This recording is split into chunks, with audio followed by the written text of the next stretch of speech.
A lot of what we've been hearing from Trump before the trial, after the trial, each day is him blaming Biden for all of this, as he's calling it a political witch hunt. But if you watch CNN or MSNBC, they say there's zero evidence that Biden has anything to do with this. Take a listen. I just want to say for the record, there's absolutely no evidence that President Biden is involved in this. This is a case that is being brought in the state of New York by the Manhattan DA. That's what I think is remarkable, is that if you look at President Biden and what he's done and what his son has done, and the fact that they are not being prosecuted for some of their crimes that has nothing to do really with this. Kind of unprecedented. That has nothing to do with this. So my question is... True, completely different. Yeah. We have a judicial system right now that's being used against certain members of certain parties. My other point that I want to make of... So, Daniel, we saw Matthew Colangelo give the opening statements on Monday. He was the former number 3 official in the Biden DOJ, and he left that job to now work for Alvin Bragg. How is that not related? Promotion, huh? That's a promotion. Well, I don't think Joe Biden even knew who Matthew Colangelo was before this trial, and so we have not seen. I'm always on the hunt for a scoop, and so if I ever found out that Biden directed Alvin Bragg to do this, then of course I would publicize that story.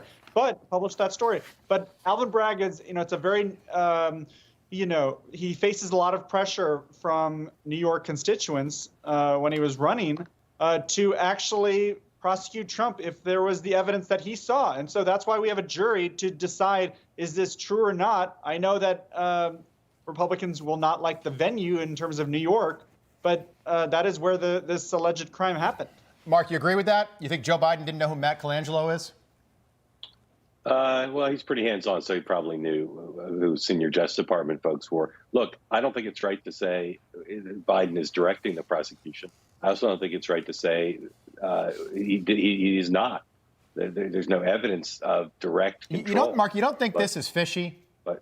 Well, no. Look, these are Democratic prosecutors. The guy delivered the opening all rowing statement in the same direction. This same guy, Matt Colangelo, delivered the opening statement for the prosecution. I'm just saying it's best to have proof before you make allegations. Okay, here's what we do in this business sometimes is try to connect dots. Okay, and Charlotte did a beautiful job, but I'm just going to lay it out again. So Matt Colangelo, the former number 3 at the DOJ. If you are number 3 at the DOJ, that means you're on your way to running the Department of Justice. Someday you'll be number 2, and maybe you'll be number 1. Why are you shaking your head, Mark? That's never happened before? Wait, no, seriously, why are you shaking your head? That's never happened before? Maybe I'm forgetting somebody, but I can't think of a single number 3. J. Edgar Hoover. J. Edgar Hoover, great example. J. Edgar Hoover. Whoever became Attorney General. Never was Attorney General. Yeah, ran the FBI, though. So if you're number 3, in other words, Mark, is it better to be number 3 at the Department of Justice or number 746? I'll go with 3. Okay, so 3. So the likelihood of you being promoted and rising within the Bureau or the Department of Justice are pretty good if you're number 3.